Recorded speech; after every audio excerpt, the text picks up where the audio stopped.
You are watching Fact India News.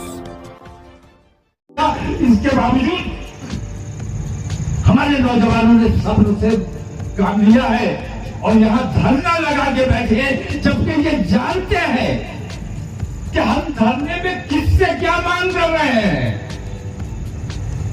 उसी के इशारे पर गुस्ताखियां हुई है तो हमारी बात नहीं मानी जाएगी। लेकिन हम दुनिया को यह दिखाना चाहते हैं कि हम अपने मुल्क से मोहब्बत करते हैं, अपने मुल्क में बदअमनी नहीं चाहते, लेकिन हमारे सब्र का इम्तिहान लिया जा रहा है। अगर ये पैमाना छलक गया तो नताइज बहुत खराब हो सकते हैं और उसके लिए जिम्मेदार हम नहीं है, क्योंकि हम बर्दाश्त कर रहे हैं, हम पर समझाए जा रहे हैं, बहन बेटियों के साथ जुल्म हो रहा है, लिंचिंग की जा रही है, हम कभी कोई रिएक्शन नहीं देते। क्या हम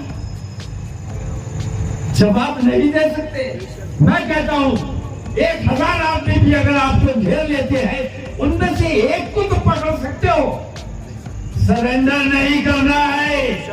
अगर तुम पर हमला कोई करने आए तो सबको कुछ ना कर सको, एक को पकड़ लो, सब तुम्हें मार रहे हैं, तुम उस एक को तब तक मारो जब तक लोग मर न जाए।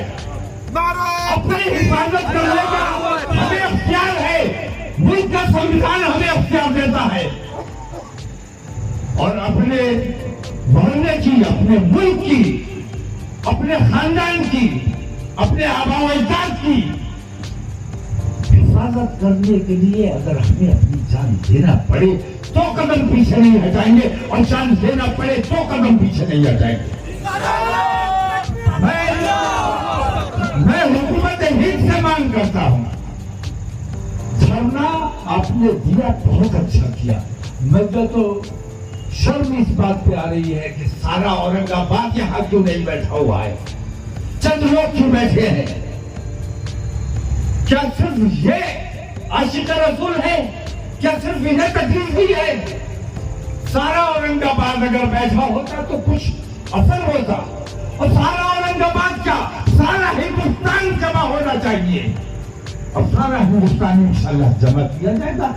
हम ये कोशिश कर रहे हैं कि इन तमाम बेईमानियों के खिलाफ, इन तमाम जुल्म और सितम के खिलाफ, जिस तरह आप यहाँ आज धरने पर बैठे हैं, हम कल दिल्ली में धरने पर बैठेंगे, तारीख का ऐलान किया जाएगा और पूरे मुल्क से हम 20 करोड़ हैं या 30 करोड़ है इस बात में नहीं जाता, हम जितने भी हैं अगर सिर्फ 1% घर से निकल आए, दिल्ली कुछ करने का ऐलान किया, हाथ में तिरंगा लेकर अपने मुल्क की मोहब्बत का इजहार करते हुए, नरेंद्र मोदी जब तक इस्तीफा नहीं देगा तब तक धरना खत्म नहीं किया जाएगा।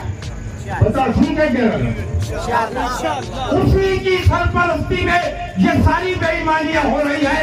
हम अपने मुल्क से मोहब्बत करते हैं, इसलिए हम चाहते हैं कि नरेंद्र मोदी जो हमारे मुल्क को नुकसान पहुंचाने का काम कर रहा है, पूरा मुल्क बेच दिया, अब उसके पास कुछ नहीं बचा तो औकाफ पे नजर आ गई।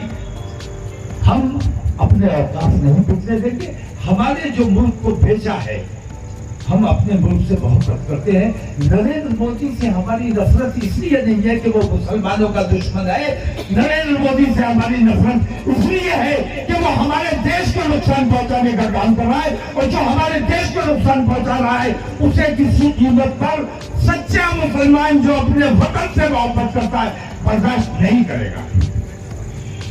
तो आप लोग यहाँ जैसे बैठे हैं, इंशाअल्लाह पूरे मुल्क से मुसलमानों को और सेकुलरिज्म में यकीन रखने वाले, हिंदुस्तान के आइन में यकीन रखने वाले, आइन से मोहब्बत करने वाले तमाम लोगों को दावत दी जाएगी, आप लोगों को इत्तला की जाएगी। इंशाअल्लाह उस तारीख में तमाम लोगों को यहां से चलो, यहां से दिल्ली तक जान हो, तब तो तुम आशिक रसूल, इश्क़ रसूल का इजहार करना आसान काम नहीं है। हम उसकी उम्मत हैं जिसने पेट पर पत्थर बांध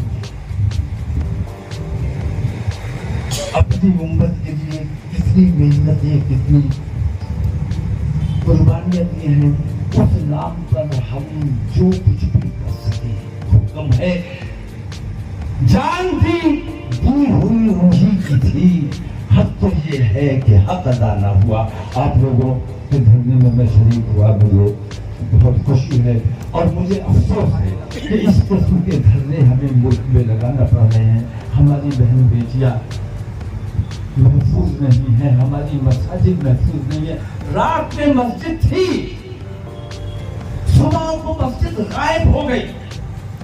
ऐसा जुल्म हो रहा है और मीडिया खामोश है।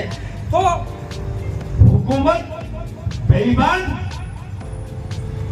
मीडिया बेईमान, सब बिके हुए हैं।